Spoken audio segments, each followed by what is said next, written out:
Bonjour à tous. La plupart des gens qui s'intéressent au conflit israélo-arabe estiment qu'Israël viole le droit international. Plus précisément, on accuse Israël d'occuper les territoires que vous voyez en beige, d'accord, qui sont incrustés à l'intérieur de l'État. Ces territoires qui sont appelés les territoires dits palestiniens ou territoires occupés, tout simplement. Alors on va voir de quoi il en retourne, et ma vidéo va commencer au lendemain de la Première Guerre mondiale, en 1920. La Société des Nations doit gérer les territoires de l'ex-Empire ottoman. Et au Moyen-Orient, elle va attribuer des mandats territoriaux à la France et à l'Angleterre. Alors vous voyez ici, la France hérite du mandat de la Syrie et du Liban, et l'Angleterre du mandat de l'Irak et de la Palestine. Palestine qui est le nom donné par l'Empire romain à ce territoire pour lui retirer tout caractère juif. La Société des Nations, dans un premier temps, va reconnaître le lien constitutif, la connexion historique entre le peuple juif et ce territoire, d'accord, notamment l'existence, alors elle base sa décision notamment sur l'existence du royaume d'Israël et de Juda du Xe siècle avant notre ère, et elle alloue donc le mandat, ce mandat en fait, ce territoire, le territoire de la Palestine, d'accord, aux Juifs, tout simplement, en 1920. D'accord. Après des siècles d'expulsion par les Babyloniens, les Assyriens, les chrétiens, les arabes, etc., les juifs ont donc le droit de revenir sur leur terre et d'y fonder leur foyer.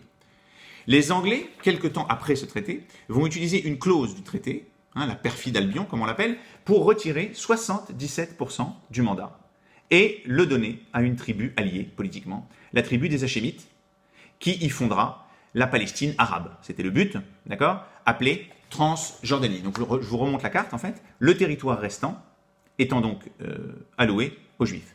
C'est signé dans un traité de 1922, d'accord, et ce traité a une valeur juridique au niveau du droit international, je répète mes mots, les pays de la communauté internationale à l'époque, ils sont présents et le signent, d'accord, et pour vous donner une idée, la Syrie et le Liban, leur constitution émane de traités similaires de la Société des Nations, d'accord, donc c'est pour vous donner juste une idée. Donc juridiquement, on le voit, je le répète, les Juifs ont les clés, pour le dire autrement, les clés de ce territoire, d'accord, qui comprend peu ou prou l'État d'Israël actuel, les territoires qu'on appelle territoires occupés et Gaza, plus ou moins, d'accord. Disparition de la Société des Nations et création de l'ONU. Ça ne change rien juridiquement. L'article 80 de l'ONU stipule que tout ce qui a été créé avant l'ONU, tout ce qui a été signé avant, est toujours valable. C'est en 1947 que les lignes bougent légèrement, puisque sous pression arabe, l'ONU établit une résolution, la résolution 181, que vous voyez ici, qui stipule, donc qui recommande la partition supplémentaire encore du mandat restant, du territoire restant, en deux États, l'État juif et l'État arabe. Pour que cette résolution ait une valeur juridique, il faut que les deux parties l'acceptent. Les Arabes la refusent en bloc, et à partir du moment où ils la refusent, la minute qui suit, cette résolution est caduque juridiquement, comme disait Yasser Arafat. C'est la guerre israélo-arabe, les Arabes attaquent l'État juif renaissant, et à l'issue de cette guerre, on va voir apparaître sur les cartes ces territoires. C'est là où on les voit apparaître, donc en rouge Gaza, et ici en beige, je crois que c'est du beige, les territoires qu'on appelle occupés. D'accord ? À quoi correspondent ces territoires ? Alors tout simplement, de manière pragmatique, ces territoires sont la trace laissée par la Transjordanie et l'Égypte dans sa tentative de conquête de l'État juif renaissant. D'accord ? Ces territoires, ces lignes que vous voyez ici, qui ont été soulignées au feutre vert, d'où le nom ligne verte, ne correspondent pas à une frontière. C'est écrit noir sur blanc sur le traité d'armistice, ce ne sont pas des frontières. Ces territoires n'ont jamais correspondu à un État, n'ont jamais été souverains, d'accord ? Aucune frontière administrative, ethnique, peu importe, d'accord ? Par contre, c'est juste une région dont le nom historique est la Judée-Samarie, qui est d'ailleurs le nom utilisé par l'ONU dans sa résolution dont je vous ai parlé.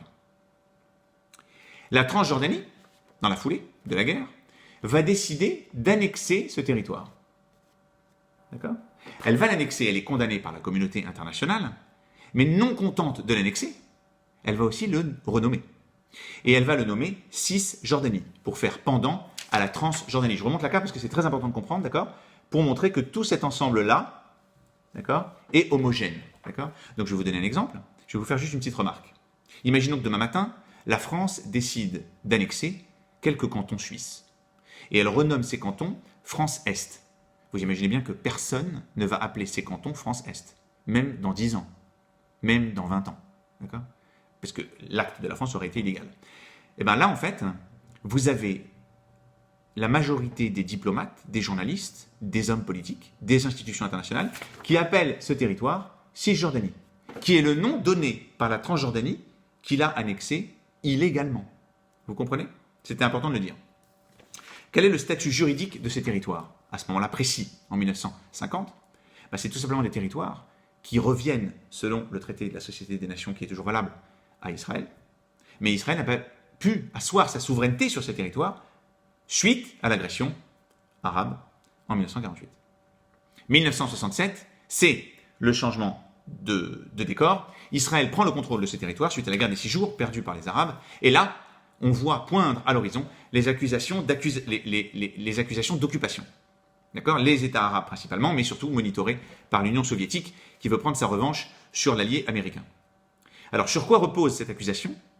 Elle repose sur la clause numéro 6 de l'article 49 de la Convention de Genève qui traite des civils en temps de guerre et qui stipule qu'un État souverain ne peut pas transférer une partie de sa population vers un territoire qu'il occupe et qui appartient à un autre État souverain.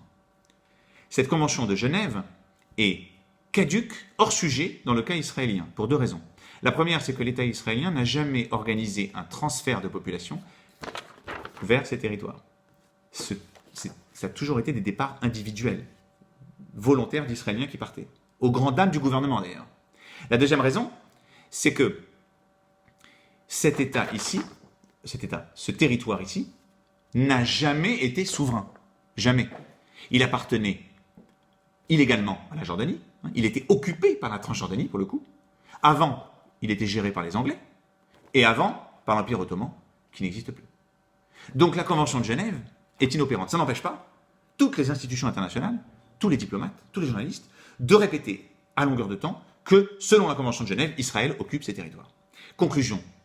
D'accord ? Israël ne viole pas le droit international, et non seulement ne le viole pas, mais a les droits juridiques sur l'intégralité de ce territoire. Et encore une fois, je vous le répète, je ne parle pas de religion, je parle de juridique, je parle de droit international.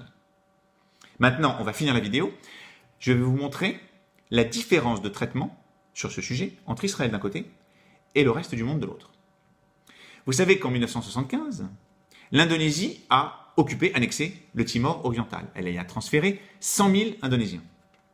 Les résolutions de l'ONU relatives à cette histoire, à cette affaire, ne mentionnent ni l'occupation, ni le transfert de colons indonésiens, puisque c'est de ça dont il s'agit. La Convention de Genève est complètement d'actualité dans ce cas-là, elle n'est pas évoquée. Le Vietnam, en 1978, occupe le Cambodge pour 10 ans. Il va transférer 400 à 500 000 Vietnamiens au Cambodge. Les résolutions de l'ONU, successives, ne mentionnent pas du tout le transfert des Vietnamiens au Cambodge. Pas de mention de la Convention de Genève. 2004, la Syrie occupe le Liban. Les résolutions de l'ONU ne mentionnent ni l'occupation, ni les colons syriens, qui ont transféré de 300 à 400 000 Syriens au Liban quand même. Russie, 2002, occupe l'Abkhazie et l'Ossétie du Sud. Elle y transférera des Russes, je crois, près de 4%, qui représenteront près de 4% de la population d'Abkhazie. 2014, la Russie et la Crimée, vous êtes au courant. La Russie annexe la Crimée, elle y transfère 100 000 Russes. Pas mention d'occupation, pas de mention de transfert des Russes. D'accord ? Je finis avec les 2 exemples qui me tiennent à cœur. Le Maroc occupe le Sahara occidental depuis très longtemps. Il y a transféré au moins 100 000 Marocains au Sahara occidental. Quand Kofi Annan va visiter, à l'époque, il était secrétaire général de l'ONU, il va visiter un camp de réfugiés sahraouis en Algérie. Il mentionne l'occupation marocaine. Le Maroc expulse la mission de l'ONU et Kofi Annan fait rétropédalage immédiatement en disant qu'il s'est fait mal comprendre et qu'il ne s'agit pas d'occupation. Dernier exemple, en Europe, l'Europe qui est toujours la première à se scandaliser de l'occupation israélienne. En 1974, la Turquie envahit le nord de Chypre, annexe le nord de Chypre, transfère des Turcs dans le nord de Chypre, d'accord ? Rien du tout. Donc en fait, quand la Convention de Genève ne s'applique pas dans le cas israélien, on n'arrête pas de la réutiliser contre Israël. Quand la Convention de Genève s'applique complètement dans les cas que j'ai évoqués, on ne l'évoque pas. Et après, on dit que les Juifs sont parano. Non, que voulez-vous? Je pense que la conclusion finale, le problème de fond, c'est que la communauté internationale a un léger problème avec le concept d'État juif. À bientôt les amis.